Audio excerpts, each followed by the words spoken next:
श्रीपरमात्मने नमः। अथ सप्तमोऽध्यायः ज्ञानविज्ञानयोगः। श्रीभगवानुवाच मय्यासक्तमनः पार्थ योगं युञ्जन्मदाश्रयः असंशयं समग्रमां यथा ज्ञास्यसि तच्छृणु। श्रीभगवानुवाच मय्यासक्तमनः पार्थ योगं युञ्जन्मदाश्रयः असंशयं समग्रमां यथा ज्ञास्यसि तच्छृणु। ज्ञानं तेऽहं सविज्ञानम् इदं वक्ष्याम्यशेषतः यज्ञात्वा नेह भूयोऽन्यत् ज्ञातव्यमवशिष्यते। ज्ञानं तेऽहं सविज्ञानम् इदं वक्ष्याम्यशेषतः यज्ञात्वा नेह भूयोऽन्यत् ज्ञातव्यमवशिष्यते। मनुष्याणां सहस्रेषु कश्चिद्यतति सिद्धये यततामपि सिद्धानां कश्चिन्मां वेत्ति तत्त्वतः। मनुष्याणां सहस्रेषु कश्चिद्यतति सिद्धये यततामपि सिद्धानां कश्चिन्मां वेत्ति तत्त्वतः। भूमिरापो नलो वायुः खं मनो बुद्धिरेव च अहङ्कार इतीयं ये भिन्ना प्रकृतिरष्टधा। भूमिरापो नलो वायुः खं मनो बुद्धिरेव च अहङ्कार इतीयं मे भिन्ना प्रकृतिरष्टधा। अपरेयमितस्त्वन्यां प्रकृतिं विद्धि मे परां जीवभूतां महाबाहो ययेदं धार्यते जगत्।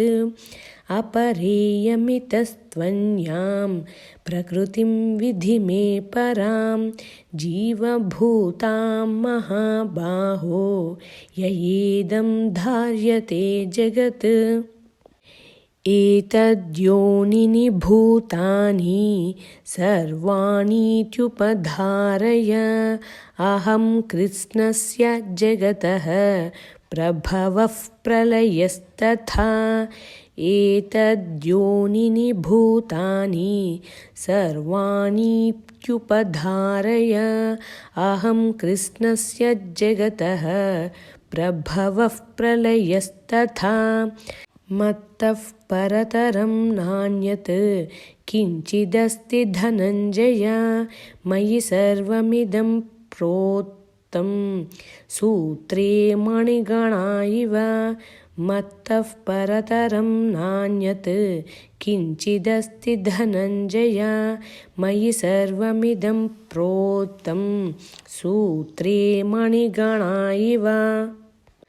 रसोऽहमप्सु कौन्तेय प्रभास्मि शशिसूर्ययोः प्रणवः सर्ववेदेषु शब्दखे पौरुषं नृषु।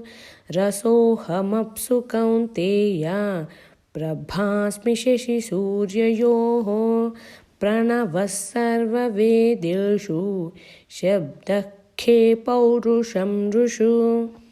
पुण्यो गन्धः पृथिव्यां च तेजश्चास्मि विभावसौ जीवनं सर्वभूतेषु तपश्चास्मि तपस्विषु।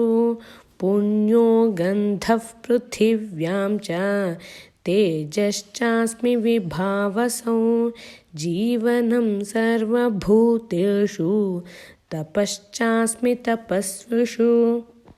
बीजं मां सर्वभूतानां विद्धि पार्थ सनातनं बुद्धिर्बुद्धिमतामस्मि तेजस्तेजस्विनामहं बीजं मां सर्वभूतानां विद्धि पार्थ सनातनं बुद्धिर्बुद्धिमतामस्मि तेजस्तेजस्विनामहं बलं बलवतां चाहं कामरागविवर्जितं धर्माविरुद्धो भूतेषु कामोऽस्मि भरतर्षभ बलं बलवतां चाहं कामरागविवर्जितं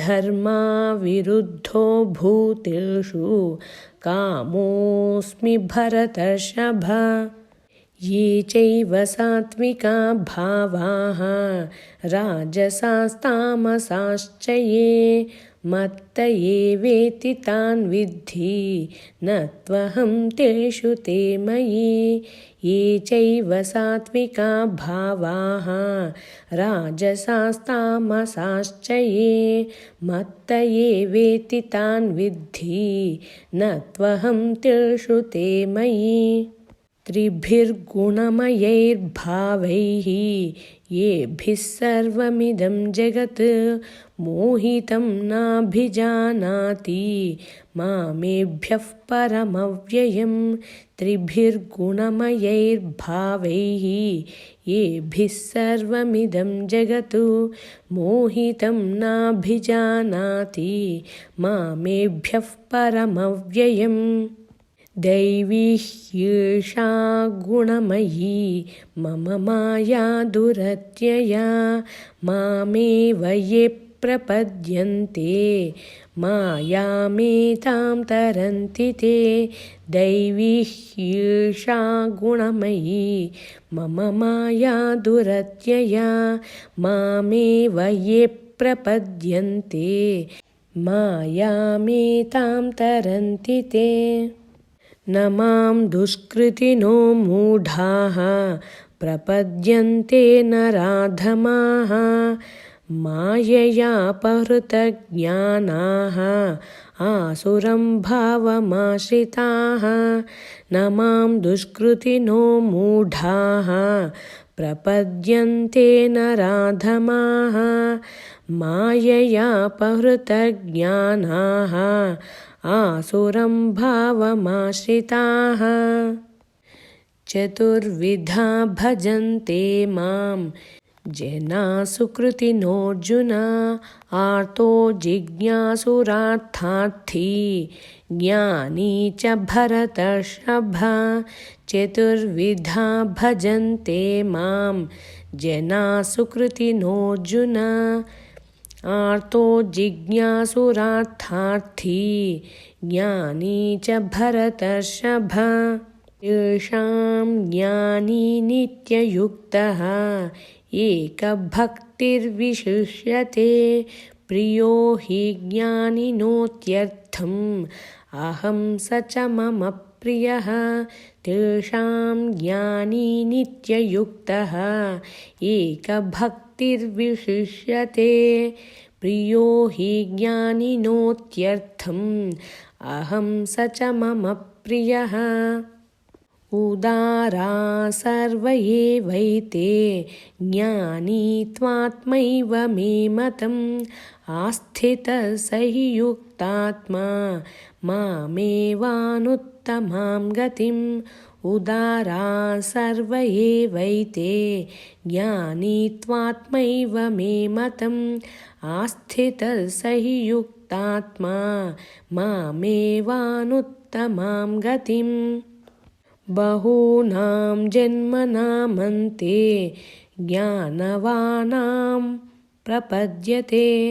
वासुदेवः सर्वमिति स महात्मा सुदुर्लभः बहूनां जन्मनामन्ते ज्ञानवानां प्रपद्यते वासुदेवः सर्वमिति स महात्मा सुदुर्लभः कामैस्तैस्तैहृतज्ञानाः प्रपद्यन्तेऽन्यदेवताः तं तं नियममास्थाय प्रकृत्या नियता स्वया कामैस्तैस्तैर्हृतज्ञानाः प्रपद्यन्तेऽन्यदेवताः तं तं नियममास्थाय प्रकृत्या नियता स्वया यो यो यां यां तनुं भक्तः श्रद्धयार्चितुमिच्छति तस्य तस्याचलां श्रद्धां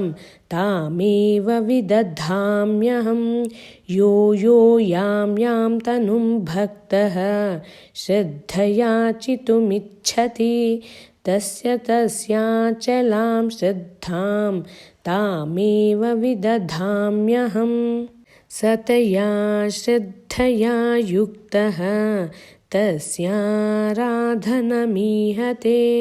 लभते च ततः कामान् मयैव विहितान् हितान् सतया श्रद्धया युक्तः तस्याराधनमीहते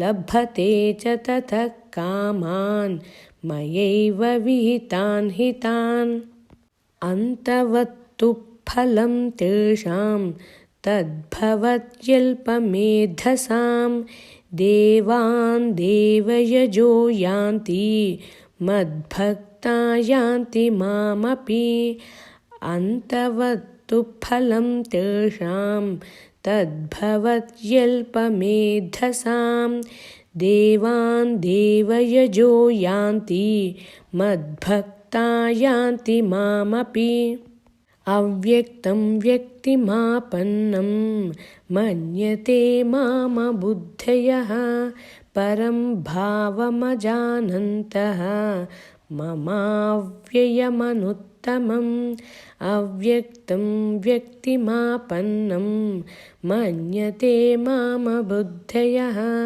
परं भावमजानन्तः ममाव्ययमनुत्तमम् नाहं प्रकाशः सर्वस्य योगमाया समावृतः मूढोऽयं नाभिजानाति लोको मामजमव्ययम् नाहं प्रकाशः सर्वस्य योगमाया समावृतः मूढोऽयं नाभिजानाति लोको मामजमव्ययम् वेदाहं समतीतानि वर्तमानानि चार्जुन भविष्याणि च भूतानि मां तु वेद न कश्चन वेदाहं समतीतानि वर्तमानानि चार्जुन भविष्याणि च भूतानि मां तु वेद न कश्चन इच्छाद्वेषसमुत्थेन द्वन्द्वमोहेन भारत सर्वभूतानि सम्मोहं सर्गे यान्ति परन्तप इच्छाद्वेषसमुत्थेन द्वन्द्वमोहेन भारत सर्वभूतानि सम्मोहं सर्गे यान्ति परन्तप येषां त्वन्तगतं पापं जनानां पुण्यकर्मणां ते द्वन्द्वमोहनिर्मुक्ताः भजन्ते मां दृढव्रताः येषां त्वन्तगतं पापं जनानां पुण्यकर्मणां ते द्वन्द्वमोहनिर्मुक्ताः भजन्ते मां दृढव्रताः जरामरणमोक्षाय मामाश्रित्य यतन्ति ये ते ब्रह्म तद्विदुः कृत्स्नम् अध्यात्मं कर्म चाखिलं जरामरणमोक्षाय मामाश्रित्य यतन्ति ये ते ब्रह्म तद्विदुः कृत्स्नम् अध्यात्मं कर्म चाखिलम् साधिभूताधिदैवं मां साधियज्ञं च ये विदुः प्रयाणकालेऽपि च मां ते विदुर्युक्तचेतसः साधिभूताधिदैवं मां साधियज्ञं च ये विदुः प्रयाणकालेऽपि च मां ते विदुर्युक्तचेतसः। श्रीमद्भगवद्गीतासु उपनिषत्सु ब्रह्मविद्यायां योगशास्त्रे श्रीकृष्णार्जुनसंवादे ज्ञानविज्ञानयोगो नाम 7मोऽध्यायः।